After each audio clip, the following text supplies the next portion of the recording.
नमस्कार। राजनीतिक खबरों के सबसे दिलचस्प ठिकाने में मैं रूपेश मिश्रा आप सभी का स्वागत करता हूं। यह सियासत की मंडी है यारो। यहां पर हर सफेद पोस्ट बिकने को तैयार बैठा है, बशर्ते मोल अच्छा मिलना चाहिए। जी हां, जिस प्रकार से राजस्थान का मौजूदा सियासी मिजाज चल रहा है उससे कुछ ऐसा ही लग रहा है। और वैसे भी राजस्थान और बाड़ेबंदी का अब चोली दामन का नाता हो चला है। पायलट गहलोत वाली बाड़ेबंदी लोग भूले भी नहीं कि अब नई बाड़ेबंदी शुरू हो गई है। कैसी है ये बाड़ेबंदी और कैसे चल रहा है सेंधमारी का खेल, उसे विस्तार से समझने के लिए देखिए हमारी खास रिपोर्ट। साहेब, ये सत्ता का मिजाज है, बदलता रहता है बदलते वक्त के साथ। जैसे इन दिनों राजस्थान की इस सत्ता का मिजाज देख लीजिए।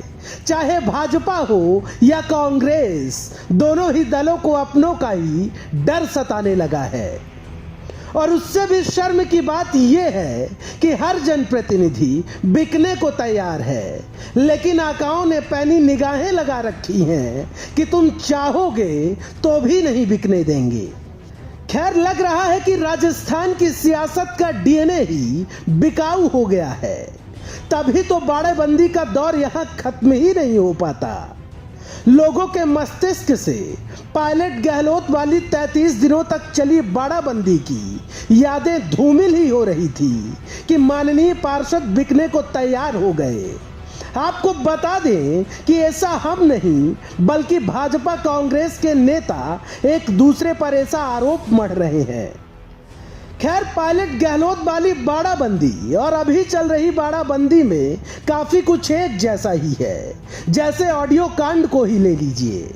आज सुबह सुबह परिवहन मंत्री प्रताप सिंह खाचरियावास के करीबी पार्षद मनोज मुदगल ने एक ऑडियो बम फोड़ दिया, जिसमें कांग्रेस ने आरोप लगाया कि भाजपा की मेयर प्रत्याशी कुसुम यादव के पति कांग्रेसी पार्षदों को प्रलोभन दे रहे हैं। मामला इतना बढ़ गया कि कांग्रेस इस मामलात को लेकर परिवाद दर्ज करवाने पहुंच गई। यकीन नहीं तो वार्ड क्रमांक 42 से कांग्रेसी पार्षद दशरथ सिंह का बयान सुन लीजिए। अजय यादव जी, कुसुम यादव वहाँ पर प्रत्याशी भाजपा की, उनके पति द्वारा बताया जा रहा है कि पैसे का ऑफर है, गाड़ियों का ऑफर है, चेयरमैनशिप का ऑफर है और भी किस तरह के बहुत ऑफर है। तो भाजपा की कथनी और करनी में अंतर आ गया। जिस तरह विधानसभा में उन्होंने सरकार गिराने की कोशिश की जा रही थी, उसी तरह नगर निगम में भी वो ओछी हरकतों पर उतर आई है। भाजपा का पूरा पर्दाफाश हो चुका है। एसीबी में परिवाद दर्ज करा दिया जो चुका है। भाजपा हो या कांग्रेस, दोनों ही दलों के नेताओं की ऐसी स्थिति है कि अपने अपने पार्षदों को एक होटल से दूसरे होटल घुमाते फिर रहे हैं कि कहीं सेंध न लग जाए। बात कोटा दक्षिण की करें तो यहां 36 के भंवर में उलझी भाजपा और कांग्रेस को इतना डर सता रहा है कि भाजपा अपने पार्षदों को मध्य प्रदेश रवाना कर दी। खैर, भाजपा का सूबे की सरकार पर आरोप है कि उनके और निर्दलीय पार्षदों को सरकार डरा और धमका रही है। सत्ता के मद में चूर कांग्रेस सरकार येन केन प्रकरण नगर निगम के चुनाव जीतना चाहती है।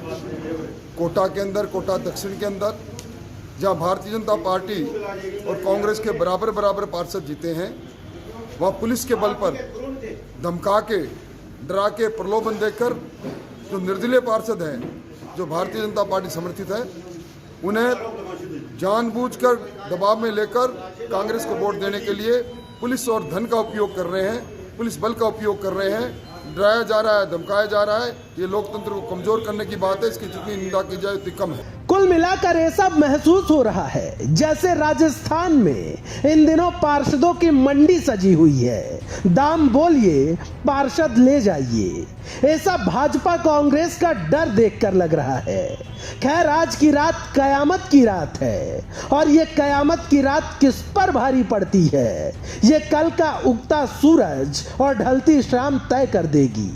लेकिन एक बात तो माननी ही पड़ेगी कि अब सियासत का मिजाज ही बिकाऊ हो गया है और अब जनता ने भी इन बिकाऊ जनप्रतिनिधियों को सहज भाव से स्वीकार भी कर लिया है।